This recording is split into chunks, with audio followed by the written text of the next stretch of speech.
네, 반갑습니다. 12월 21일 화요일 마감 시간입니다. 자, 오늘은 시장 마감이 그래도 나쁘지 않았습니다. 일단 다 플러스로 전환이 돼서 마감이 됐고요. 일단 뭐 수급 동향도 전부 다 순매수로 전환이 되면 됐습니다. 일단 뭐 아침 상황보다도 훨씬 더 좋은 오후 흐름이 좀 나타났고요. 오후가 되면서 이제 코스닥 쪽에 주가 상승률이 조금 더 높게 나타나는 모습이 좀 있었습니다. 그래서 전체적인 분위기가 이제 다시 살아나는 투심, 이런 식으로 좀 보시면 될 것 같아요. 그래서 상승 마감한 시장이기 때문에 다시 한번 주가가 올라오는 건 아니겠느냐, 그런 관점들이 생기고 있는 거고요. 전기 전자 업종에 특별히 더 집중이 되고 있는 수급 동향이 좀 확인이 되고 있습니다. 특히 삼성전자, 하이닉스 쪽으로 집중이 되는 모습인데요. 뭐 반도체 쪽 실적 증가라든지 뭐 등등에 대한 좋은 이야기들이 있기 때문일 수도 있겠습니다만, 시장을 잡아두기 위한 하나의 움직임일 수도 있겠다, 이렇게 판단하실 수도 있겠습니다. 그래서 대형주들이 이제 배터리 쪽이 좀 약세를 계속 보이고 있잖아요. 그래서 이 대형주들의 어떤 지각 변동, 시총 순위권 변동, 이러한 모습들이 지금 나타나고 있기 때문에 여기에 따른 대응들 어떻게 해야 되는지 알아보도록 할 겁니다. 자, 차트 보도록 하겠습니다. 자, 종합주가지수 상황 보시면은요, 2975포인트, 아래쪽 꼬리가 길게 달려가지고 나쁘지 않았어요. 장중에는 양봉도 나왔었는데 장 후반에 조금 밀리는 모습이었죠. 자, 아침에 있었던 그 저점 지지라인 때 2970포인트는 잘 지켜냈고요. 그 이후에 이제 주가 상승으로 진행되는 모습이 있다가 장 후반부에 조금 떨어지는 모습으로 진행이 됐습니다. 현재 시점에서는 저점을 잘 잡아냈다고 볼 수밖에 없어요. 그리고 분위기적으로 봐서도 뭐 수급이나 이런 부분들이 나쁘지 않았기 때문에 오후에 주가가 좀 밀리는 부분들은 충분히 이제 개선이 가능한 부분이 아니겠는가 생각되고, 상승으로 연결되는 모습이 더 나올 수도 있겠다 판단해 볼 수 있겠습니다. 뭐 3000포인트를 돌파한다, 뭐 물론 이제 그런 어떤 포지션이 나타나면 더 좋겠지만은, 그렇게 3000포인트라든지 또는 어떤 특정 포인트대가 넘어가지 않는다고 하더라도 지수가 계속 올라가기만 하면 되는 거거든요. 그래서 내일 같은 경우도 이제 추가적으로 상승이 나타났을 때 꼭 3000 넘지 않더라도요, 2990이라든지 2995 요 정도까지만 올라가도 괜찮다는 얘기죠. 아니 2985까지만 올라가도 괜찮다 이야기 되는 겁니다. 그래서 지금은 시장 자체가 가지고 있는 그 포지션이 우상향으로 계속 진행이 될 수 있겠는가, 저점 지지를 계속 확보해 줄 것인가, 여기에 주목을 하시면 되는 거고요. 단 1%포인트가 올라간다고 하더라도 주가가 상승만 해주면 일단 된다 보시면 되겠죠. 자, 코스닥 같은 경우도 마찬가지예요. 지금 996포인트까지 올라왔는데 오늘 양봉 나와서 분위기 괜찮아요. 1000포인트 돌파하게 되면 다시 좋아집니다. 그래서 1002, 1003포인트 정도까지가 이제 그 저항을 넘어가는 그런 위치가 되기 때문에요. 지금 현재까지 비해서 한 0.67%만 올라가면 되는 거거든요. 충분히 가능성이 있겠죠. 근데 여기서 이제 좋아질 수 있는 부분들이 뭐가 있느냐면, 이제 배터리 소재라든지 이제 게임주들이 좋아져야 되는데, 그런 부분들이 과연 이런 것들의 뒷받침이 될 수 있겠는가, 그런 내용이 좀 될 것 같습니다. 다행히도 오늘은 그래도 계속 안 좋은 모습 보이다가 장 막판에 조금 올라서는 모습이 있었다라고 판단하시면 될 것 같아요. 자, 수급 보도록 하겠습니다. 수급 보시면은 이제 오늘 그 코스닥 쪽에 매수가 좀 많은 편이었어요. 기관 쪽에서도 2,500억가량 순매수 들어왔고요. 외국인들도 코스피보다 더 많이 샀죠. 882억 순매수가 들어오면서 지금 코스닥 쪽의 움직임들이 좋게 만들어졌다고 보시면 되겠고요. 외국인들도 360억 순매수로 지금 마무리가 됐습니다. 잘 된 거예요. 연기금들은 1000억원 넘게 매수하다가 조금 빠지는 모습이었지만 순매수 유지가 됐고요. 금융투자가 오늘 매수를 좀 많이 해줬죠. 5,855억. 그래서 기관 쪽에서만 무려 6천억 정도가 순매수 들어왔고, 어제 기관과 외국인 합쳐가지고 1조 원 매도가 나왔잖아요. 근데 그 부분을 금융투자는 다시 다 회복해줬다라고 보시면 될 것 같습니다. 그래서 기관 쪽에서 일단 팔아먹은 물량들은 전부 다 회복이 됐고요. 그 다음에 내일 외국인들이 매수를 좀 해주기 시작하면 더 좋아지지 않을까 생각되긴 합니다.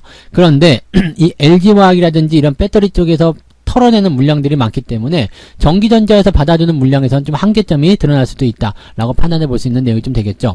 오늘 업종별 현황 한번 볼게요. 그러면은 외국인들 같은 경우는 지금 화학주, 운송장비, 금융업, 서비스, 의약품 이쪽으로 해서 매도가 좀 진행됐고, 매수 같은 경우 전기전자에서 2,900억이나 순매수가 들어옵니다. 그러니까 전기전자에서 매수를 많이 해주긴 하는데 전체적으로 좀 매도가 떨어지는 모양이 나타나게 되면 아무래도 좀 부담스러운 내용들이 생길 수밖에 없다라고 판단하시면 된다는 이야기죠. 그래서 오늘 전기전자는 뭐 기관 쪽이나 외국인들 다 같이 들어왔기 때문에 삼성전자, 하이닉스가 강세를 보일 수밖에 없었다 보시면 되겠습니다. 자, 시총 상위 같이 보도록 하겠습니다. 자, 삼성전자가 1.3% 상승 마감했고요. SK 하이닉스는 3.3% 상승 마감했습니다. 이거는 뭐 사고 싶어도 못 살 것 같아요. 이제는 뭐 물론 따라가면서 사면 되지 않겠느냐 할 수 있겠습니다만 쉽게 손이 나가지는 못할 것 같다 생각이 좀 드는 부분인데, 어쨌든 분위기는 전기전자가 꽉 잡고 있어준다라면 주가는 하락할 일이 없다. 이렇게 생각하시면 됩니다. 시총 상위 종목이 올라가는데 뭐 중간에서 까분다고 주가 내려가겠습니까? 그럴 일 없겠죠. 그래서 시총 상위 종목군들의 어떤 주가 상승, 그 다음에 매수 유입은 지수를 버티게 해주는 하나의 원동력이 된다 보시면 되겠습니다. LG화학이나 삼성 SDI는 또 떨어졌어요. 뭐 조금 회복해주는 모습을 보이긴 했습니다만 여전히 약세 국면 흐름은 이어지고 있는 거고요. 네이버라든지 카카오도 그렇게 썩 좋은 모습은 아니라고 보시면 되겠습니다. 그래서 지금 이 시총 상위권에 있는 이 종목군들, 이 4개의 종목이 제일 큰 문제거든요. 그래서 약간 변수를 가져갈 수 있는 상황이 좀 되었다라고 보시면 되겠습니다. 그 외에는 뭐 특이사항은 없었어요. 뭐 은행주도 조금 밀리는 모습 좀 있었는데 특이사항은 없었고요. 그 다음에 이 바이오 관련주들이 전날 좀 올라갔었다가 지금 오늘 조금 빠지는 모습이거든요. 근데 이것도 뭐 당장은 큰 문제는 되지 않을 것이다 라고 판단해 볼 수 있겠습니다. 그리고 LG전자도 오늘 반등을 보여주고요. LG전자 모습도 지금 나쁘지 않죠. 네. 지금 전체적으로 돌아서지는 모습 나오지 않겠느냐, 또 애플카에 대한 기대감도 있겠다 판단해 볼 수 있는 부분이라서 LG전자 흐름도 많이 좋아졌다라고 판단하시면 되겠습니다. 지금 위치는 매도해야 될 위치가 아니겠죠. 어떻게 본다라면 추세가 더 돌아서는 모습만 확인된다면 매수를 따라가도 괜찮은 그런 관심 종목의 위치로 들어갈 수도 있겠다 판단할 수 있는 내용이 좀 되겠습니다. 그 외에는 뭐 특이사항은 아직은 없는 것 같아요. 그죠? 큰 변화는 없었던 모습이었던 것 같고요. 자, 코스닥 쪽도 한번 보도록 할게요. 코스닥 쪽은 아침에 되게 안 좋았었죠. 에코프로비엠이라든지 뭐 펄어비스, LNF 전부 다 아침에 쭉 떨어져 있었던 모습이었거든요. 위메이드도 마찬가지고요. 근데 여기에 이제 시간이 지나면서 점점점 치고 올라가는 모습이 나타났고 이제 코스닥 시총 상위 종목군들이 올라가게 되면서 코스닥 시장이 상승 마감을 했다라고 보시면 되는 겁니다.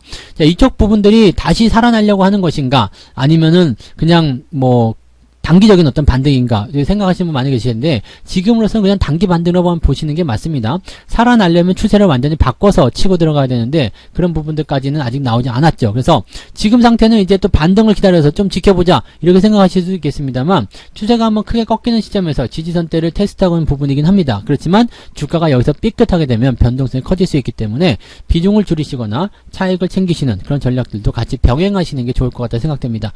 무조건적인 보유보다는 일단 어느 정도 조금 챙겨주시는 거, 그 전략이 필요하겠다 보시면 되겠죠. 다만 이렇게 시총 상위권 종목군들이 올라가게 되면서 분위기를 좋게 만들어주고 또 투자자들이 보기에는 시장이 올라가니까 괜찮네 라는 생각을 할 수밖에 없는 상황이 되는 거거든요. 이런 것들은 우리가 긍정적으로 볼 수 있는 내용이 되겠다 이렇게 보시면 되겠죠. 자, 매매 동향 보도록 하겠습니다. 일단 기관 쪽 먼저 볼 거예요. 기관 쪽 보시면은요. 삼성전자 2200억을 매수하네요. 하이닉스 800억, SNK 600억. SNK를 왜 샀을까요? 조금 더 올라서 끝났네요. 근데 올라갈수록 매력이 없어져요. 37,000원까지기 때문에 먹을 게 거의 없는 상태라서 지금은 뭐 매수를 할 이유가 없는 상태라고 보시면 될 것 같아요. 근데 레버리지 매수가 좀 있었고요. 네이버, LG전자, 위메이드 등등등 매수가 좀 들어가는 모습이었고요. 매도는 역시 삼성 SDI, 현대건설도 매도가 좀 있었어요. 그리고 인버스 쪽 어제 많이 사들였는데 오늘 좀 갖다 파는 모습이 좀 있었고요. LG화학이 매도 상위에 올라가 있다 보시면 되겠습니다. 기관하고 외국인하고 같이 아마 매도를 던지는 것 같은 느낌이에요. 그래서 이 부분들은 이제 단기적인 차익 실현과 함께 공매도에 대한 노출 이런 것들도 고민해 봐야 되거든요. 그래서 단기에 많이 올라가서 고점을 좀 형성한 종목군들 또 지금 조정이 막 나타나고 있다. 매도 물량이 많이 나오고 있다. 이런 것들은 각별하게 조심을 좀 해야 될 것 같은 느낌이에요. 자, 외국인들도 볼게요. 삼성전자, 하이닉스 많이 샀죠. 근데 기관이 오늘은 조금 더 많이 산 것 같긴 해요. 근데 둘 다 많이 샀고요. 그 다음에 HMM, LG 이노텍 LG 이노텍도 지금 계속 가고 신고가 또 나왔죠. 요거 자율주행 관련해 가지고 카메라 모듈 쪽 굉장히 관심 있게 봐야 되는데 주가가 안 들어오니까 살 수가 없잖아요. 그러니까 미리미리 올라가기 전에 사놔야지만이 수익을 챙길 수 있다라는 것을 우리가 꼭 명심하셔야 되겠죠. 그런 부분들이 좀 있었고요. 그 다음에 삼성전기도 오늘 매수가 좀 들어왔고 삼성전기도 뭐 추세 나쁘지 않네요. 긍정적으로 보셔도 될 것 같습니다. LG전자 매수 유입 되어 있는 모습입니다. SK바이오사이언스 같은 경우는 오늘 외국인 매도가 많이 나오면서 주가가 좀 떨어지는 모습이 좀 나타났고요. 네이버, 현대차, SK스퀘어 반등 좀 나가네요. 그런 모습이 좀 있었다 보시면 되겠죠. 뭐 특이사항은 없었던 것 같아요. 근데 LG화학 역시 매도하고 있다는 것도 우리가 참고를 해볼 만한 부분이 되겠습니다. 그래서 외국인과 기관 둘 다에게서 버림받은 종목은 LG화학. LG화학은 LG에너지솔루션이 상장을 하게 된다면 더 찬밥을 받게 될 것 같은데 자, 이 종목은 역시 미래가치에 대한 부분들도 불확실해졌 어떤 모습이기 때문에 약간 주의가 많이 필요할 것 같다. 리스크 관리 좀 하셔야 되겠다. 이렇게 말씀을 좀 들어볼 수가 있겠습니다. 자, 어찌됐건 시장 상황은 잘 마무리가 됐어요. 큰 부담 없이 마무리가 좀 됐고, 종목들 같은 경우도 분위기가 어제보다는 한결 가벼워졌습니다. 그죠? 어제는 굉장히 또 힘들었었는데, 오늘은 또 다시 좋아지는 느낌으로, 마음이 또 가벼워진다는 얘기죠. 이게 사람의 마음이거든요. 그래서 이 마음을 잘 컨트롤하는 거, 그것만큼 중요한 게 없을 겁니다. 여러분들 모두, 네, 지금 시장에서 흔들리지 않고 중심 잘 잡으셔가지고요, 꼭 성공의 그날, 성공 투자의 바로 그날까지 함께 가졌으면 좋겠습니다. 자, 오늘 마감 시간 여기서 마치도록 하고요. 오늘 하루도 고생 많으셨습니다. 푹 쉬시고 좋은 시간 보내시기 바랍니다. 내일 아침에 뵙겠습니다. 고맙습니다. 본 방송에서 제공되는 모든 정보는 투자 판단의 참고 자료이며 투자의 최종 책임은 본 방송을 이용하는 본인에게 있습니다.